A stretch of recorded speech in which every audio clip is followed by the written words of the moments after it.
फुलं वाहते, पण हे मात्र खरं ते सांगणार नाही.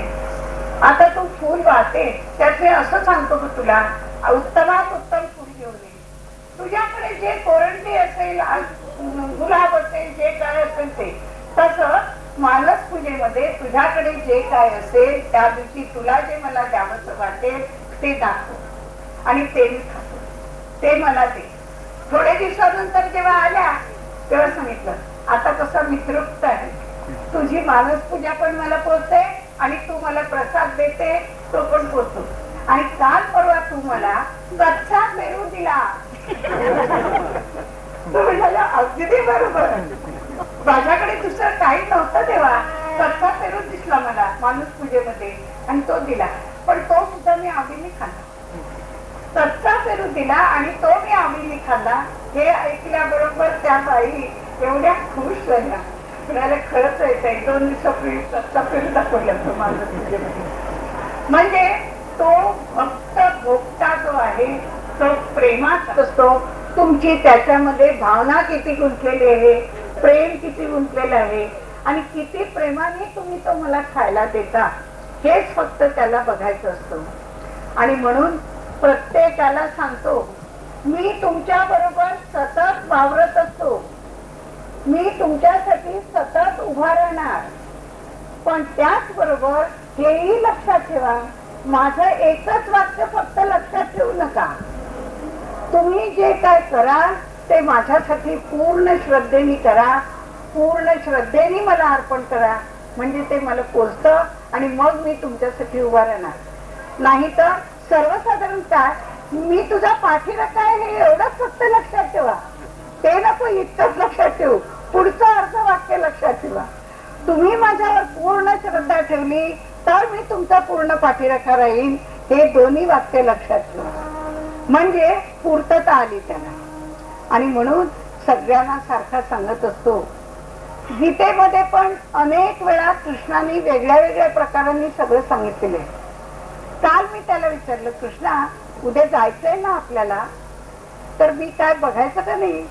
म्हणणार नाही, तुला बोलवलंय कुणी, मला बोलवलंय, काही तुला बघायची गरज नाही, मला जे काय सांगायचं आहे तिथे त्या सांगण्यातला सगळा जो मेन उद्देश आहे तो मुळी हाच आहे की ओम नमो भगवते वासुदेवाय हा मंत्र करा, या मंत्रांनी मला आपल्याकडे ओढून घ्या, या मंत्रांनी मला आपलासा करा, या मंत्रांमुळे मला बांधून ठेवा आणि माझ्याकडून तुमच्यासाठी जे काय करायचं ते सर्व काही करून घ्या.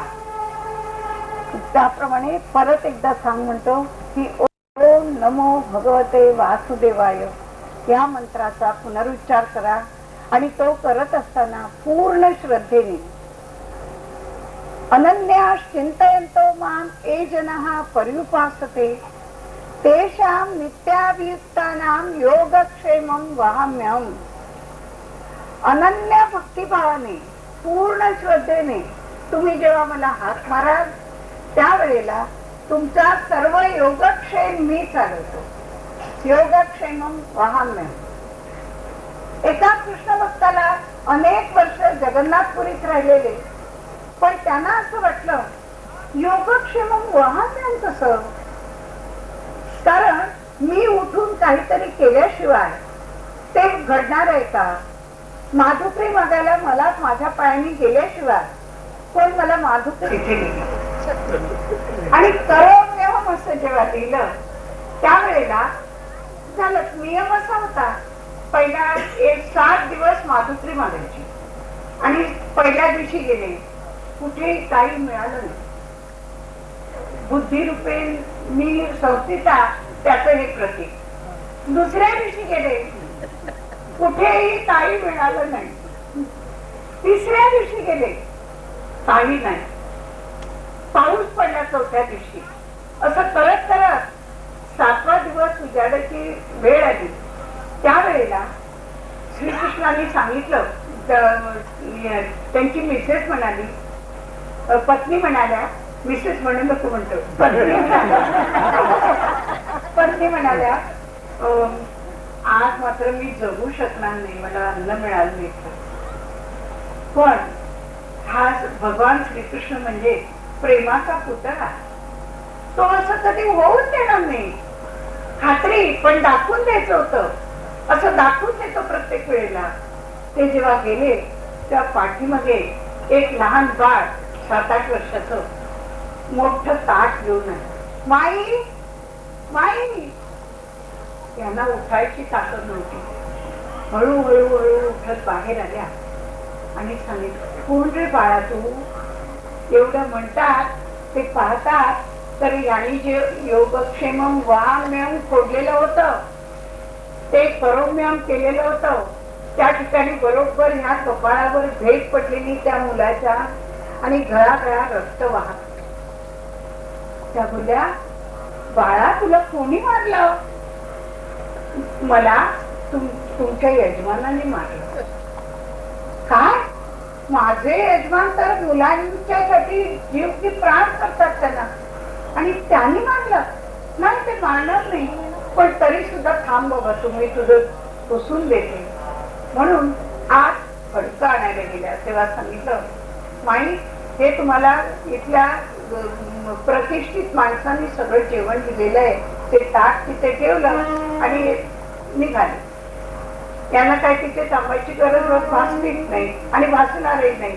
नेहमीच आहे ते, ऐन वेळेला निघून जाणार. ते थोड्या वेळी बाहेर आल्या, पाहतात ते कोणी नाही. विचारलं, अहो कोणी दिसलं तर तुम्हाला? इकडे कोण गेलं का?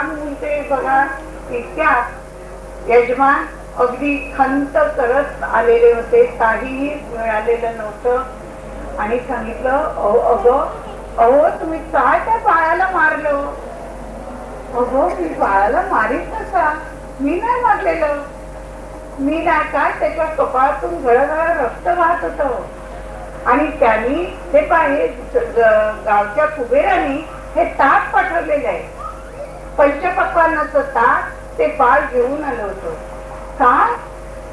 ते चक्कर येऊन पडले आणि तेवढ्या याच्यात त्यांना कळलं की मी जे योगक्षेमम वाहाम्यम म्हटलेलं आहे, करोम्यम केलेलं आहे ते चुकीचं आणि वाहाम्यम हेच बरोबर. आणि मी जे फोडलं ते श्रीकृष्णाला लागलं. ही खूप जुनी गोष्ट आहे, पण तरी सुद्धा कृष्णाने हे दाखवून दिलं की मी त्याच्यामध्ये वाहाम्यमच बरोबर आहे, करोम्यम नाही, कारण मी बुद्धिरूपाने सगळीकडे वावरतो. असंच एकदा एका भक्ताला बोलवलं आणि सांगितलं, मला उद्या काजळ घाला. तर काजळ कसं घालायचं होतं कृष्णाला? तर म्हणाला, घाल तो काजळ. तिने डोळ्यावर काजळ नवीन केलेलं होतं, तेव्हा कृष्णाच्या फोटोला काजळ लावलं तो दिवस. आणि त्या आल्या विचारायला, म्हणाल्या, कृष्णा तुला मी काजळ घातलं, पोचलं का? डोळे चुरचुरले वगैरे नाही म्हणाला, मला पूर्ण पोचलं. 11वा अध्याय उघड आणि त्याच्यामध्ये माझं जिथे वर्णन आहे तिथे काजळ लावलेलं दिसतं, तर मी बघ तुला मी पुरेपूर स्वीकारलेले. त्या बाई जेव्हा गीता उघडल्या त्यावेळेला बरोबर 11व्या अध्यायामध्ये श्रीकृष्णाचं जिथे वर्णन आहे त्या वर्णनामध्ये काजळात काजळ घातलेलं होतं आणि ते काजळ कृष्णाला पोचलं असं कृष्ण